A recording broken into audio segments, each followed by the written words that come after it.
Everyone remembered the smile, the warmth, the girl who could make an entire nation feel with just one glance. In the 70s and 80s, Christy McNichol wasn't simply a star, she was Hollywood's heartbeat.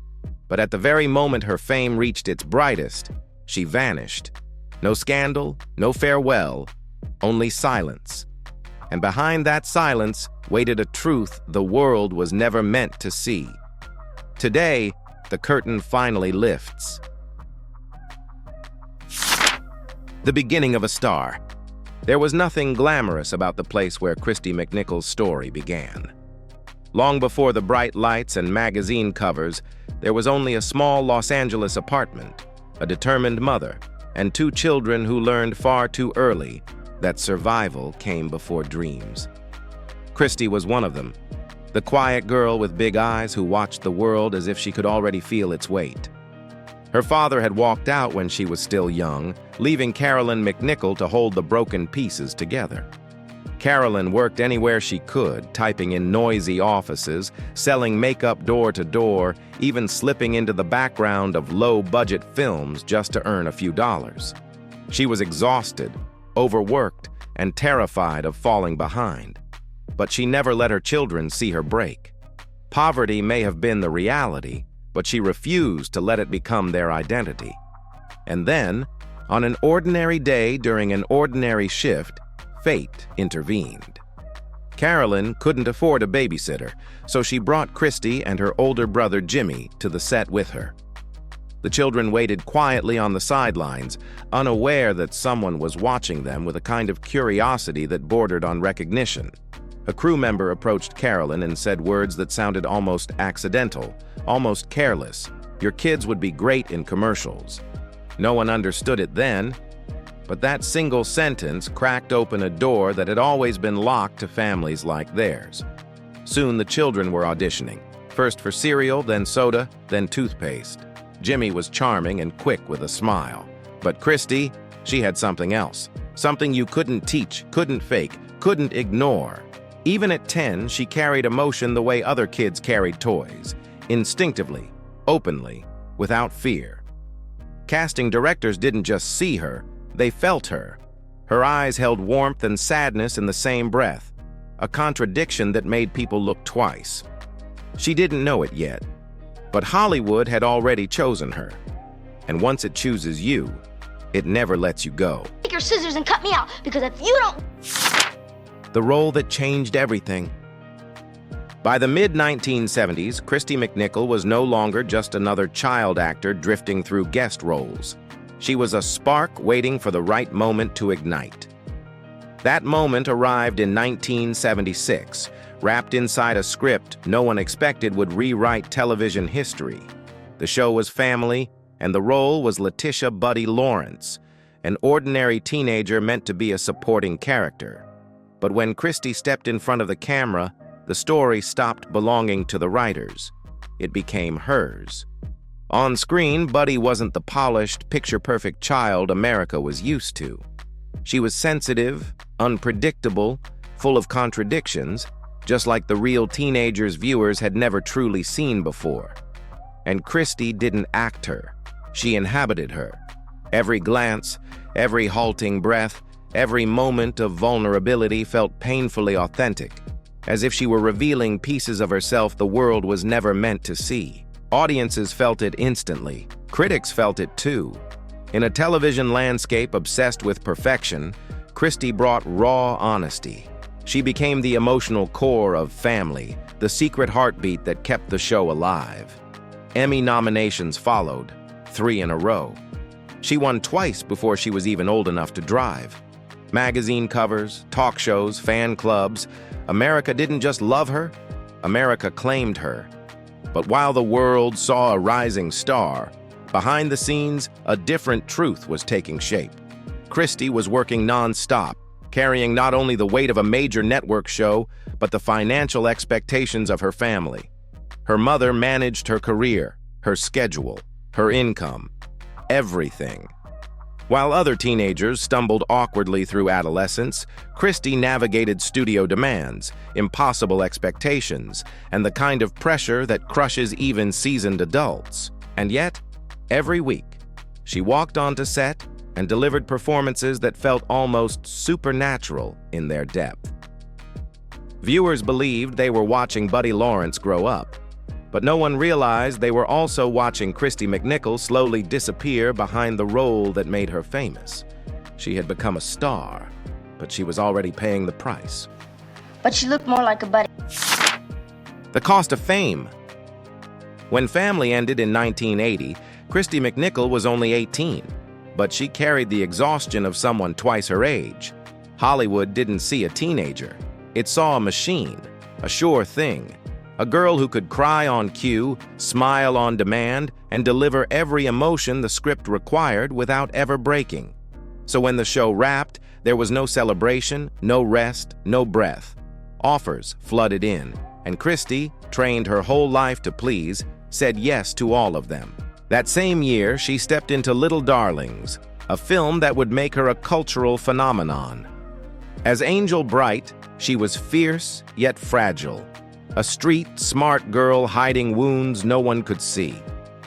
Critics praised her authenticity. Roger Ebert wrote that she made people wonder what she would do next. Teen magazines crowned her America's new rebel sweetheart. For millions, she became the girl who understood them. But fame has sharp teeth. As Kristy's star rose, the pressure tightened. She filmed the night the lights went out in Georgia, earning one of the highest paychecks ever given to a teenage actress. Then came Only When I Laugh, where she delivered a performance so powerful it earned her a Golden Globe nomination. On paper, her career looked unstoppable. Inside, she was unraveling. Kristy later admitted she didn't know how to say no, not to producers, not to directors, not even to her mother. Every new project felt like another obligation she couldn't escape. Before I could say yes or no, she said, I'd already be on a plane to the next set. By 1982, the cracks were visible. The lighthearted musical The Pirate Movie failed, and critics turned on her with a cruelty reserved for young stars who fall from grace. But the failure wasn't the film. It was the world she was drowning in. Endless hours, mounting anxiety, sleepless nights. A teenager pretending to be an adult, trapped in a career that refused to slow down. And as Kristy pushed herself harder, Hollywood demanded more. She had become the girl everyone wanted, but it came at the cost of becoming a stranger to herself. Oh, I know the one you're talking about, sure. The breaking point. By 1984, Kristy McNichol was running on empty. Years of pressure, sleepless nights, and the constant demand to be perfect had hollowed her out from the inside. Hollywood praised her talent, but it never paused long enough to see the girl behind the performances, the one desperately trying to hold herself together. Then came Just the Way You Are, the film that was supposed to be her triumphant step into adult stardom. Shot in the icy beauty of the French Alps, it told the story of a musician learning to accept her own imperfections. Ironically, it mirrored the battle Kristy was fighting in silence. But the mountains didn't heal her. They broke her. Alone in a foreign country, far from family, far from anything familiar, Kristy's mind began to fracture under the weight she had carried for so long. Panic attacks swept over her like avalanches. Nightmares stole her sleep. Her weight dropped. Her energy vanished. Friends later said it was like watching a flame slowly lose its light. When Kristy begged for help, the people around her gave her the only answer Hollywood ever gives: push through. You'll be fine. She wasn't fine. By the time she returned to America, she was a shadow of the girl the world once adored. Doctors diagnosed exhaustion, anxiety, emotional trauma, wounds carved by years of pretending everything was okay. The studio tried to spin the story, calling it a chemical imbalance. The tabloids were merciless, painting her as unstable, a fallen idol who couldn't handle success. But the truth was far more human. Kristy wasn't collapsing because she was weak. She was collapsing because she had spent her entire life being strong for everyone else. She eventually returned to finish the film, but something in her had dimmed. Audiences saw a fragile beauty on screen, unaware that the pain in her eyes wasn't acting. It was real. Behind closed doors, her struggles worsened. Insomnia, mood swings, overwhelming sadness. Doctors finally put a name to it: bipolar disorder. And through it all, only one person refused to leave her side: her brother Jimmy. He cooked for her, cleaned for her, protected her. "She wasn't just my sister," he said. "She was my kid." By the mid-1980s, Hollywood had lost its brightest young star, not through scandal, but through a quiet, devastating collapse that no one had bothered to prevent. Kristy McNichol wasn't gone, but the world she once carried on her shoulders had finally broken her. Little darlings didn't star in, but I did. The return and the goodbye. By 1988, Kristy McNichol had spent years fighting a private war no headline ever captured. Hollywood believed she was finished. But then, in a move no one saw coming, she stepped back into the spotlight, quietly, cautiously, through a sitcom called Empty Nest. It wasn't the heavy drama of Family, nor the emotional storms of her films. Empty Nest was warm, funny, safe, and for a moment, Kristy allowed herself to breathe. Her character, Barbara Weston, was strong but gentle, a woman rebuilding her life one small step at a time. Off-screen, Kristy was doing the same. The cast welcomed her like family. The audience adored her return. Saturday nights once again belonged to her, and fans swore they recognized the old light in her eyes. But only Kristy knew the truth. The storms inside her had never fully passed. Some days she couldn't sleep. Other days she woke up already crying. Fame had once felt like a golden crown. Now it felt like an anchor dragging her back to the darkness she was trying so hard to outrun. Then, in 1992, during the show's 5th season, Kristy made the most shocking decision of her career. She walked away. No warning, no drama, no final interview, just silence. Again. Her publicist said she was leaving for health reasons, and Hollywood nodded, pretending to understand. But the truth stayed hidden for almost a decade. In 2001, Kristy finally spoke. With the quiet strength of someone who had nothing left to hide, she revealed she'd been battling manic depression, now known as bipolar disorder. "I didn't want to talk about it at the time," she said. "It was very private. But now, I want to tell people the truth." Her confession wasn't scandal. It was courage. In an era when mental illness was whispered about behind closed doors, Kristy's honesty broke the silence. She didn't return to reclaim fame. She returned to reclaim herself. She made one final appearance in the Empty Nest finale in 1995, a gentle farewell to the audience that had grown up with her.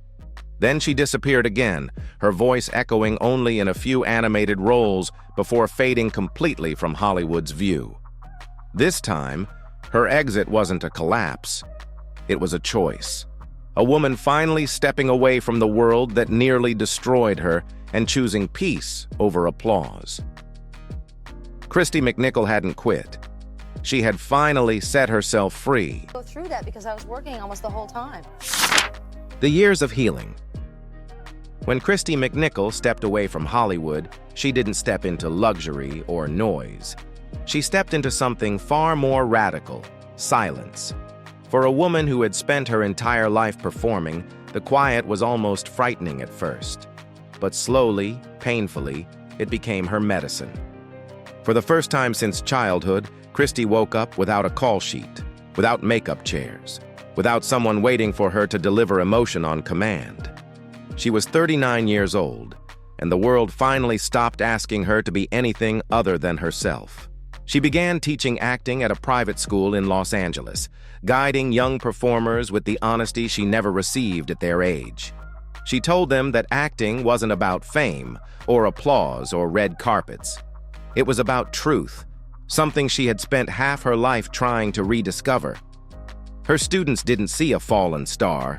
They saw a survivor with a heart big enough to carry their dreams as gently as she wished someone had carried hers. Outside the classroom, Christy learned to rebuild her life piece by piece. She took up yoga, played tennis under the California sun, and filled her home with animals, especially her beloved miniature dachshunds. "They keep me grounded," she once said. Dogs don't care if you're famous. It was the kind of wisdom she had earned the hardest way possible. But healing rarely comes without heartbreak. In 1997, just days before her 35th birthday, she lost a close friend and former partner, actress Elizabeth Brooks, to cancer. The grief cut deep, reopening wounds that had barely begun to close. Instead of retreating, Christy turned outward, donating to cancer research, supporting mental health causes, offering her empathy to others in ways no one had ever offered it to her.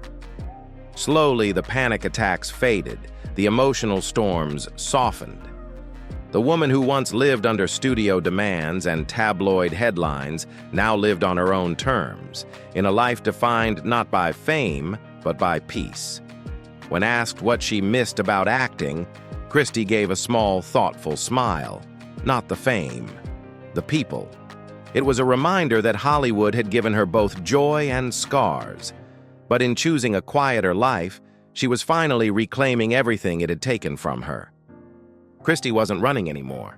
She was healing, one quiet day at a time. Get you home all right? Everybody always takes care of... Love, courage, and peace. For most of her life, Christy McNichol had lived behind a wall of expectations, of fear, of Hollywood's unforgiving spotlight. But in 2012, she stepped forward with a truth that was quieter than any comeback, yet more powerful than any role she had ever played. Through her publicist, she revealed to the world that she was gay and had been living happily with her partner, Marty Allen, since the early 1990s. It wasn't a headline grab or a dramatic confession. It was an act of freedom. "I want to help others who feel different," she said, "and to support kids who are being bullied." For decades, Christy had been America's girl, the teen idol, the emotional powerhouse, the fragile star the world tried to claim. But now, she was simply herself, and for the first time, that was enough. Marty had stood beside her through every storm, the breakdown in France, the painful exit from empty nest, the long years of rebuilding her life piece by piece. Their home became a quiet sanctuary, filled with dogs, sunlight, laughter, and the kind of loyalty Christy had rarely known in her youth. It wasn't glamorous. It wasn't Hollywood. It was real. Today, Christy lives a life stripped of red carpets, but rich with something far greater: peace. She teaches, mentors, plays tennis, nurtures her animals, and occasionally appears at fan events with the soft smile of someone who has finally made peace with her own story. Her net worth remains steady, earned not through constant exposure, but through the enduring legacy of the work she gave the world before choosing to walk away from it. Looking back, Christy once said, "I was on the big stage between ages 8 and 30. I left show business to play my biggest part, myself." And perhaps that is the real ending to her story. Not tragedy, not scandal, but courage. The courage to step out of the spotlight before it consumed her. The courage to speak her truth. The courage to build a life defined not by fame, but by love. In a world where so many stars burn out, Christy McNichol did something far more remarkable. She learned how to survive, and in doing so, she finally learned how to live. Which of Christy's performances do you remember most? Family, Little Darlings, or Empty Nest? Let us know in the comments below. And don't forget to like this video and subscribe for more stories about the stars who changed Hollywood and then changed their own lives. Oh, Roger, I love it! The legacy she never intended to leave behind. Christy McNichol never set out to become a symbol. She never tried to shape a movement, never chased the kind of cultural legacy most stars spend their lives fighting for. But sometimes the quietest exits leave the loudest echoes.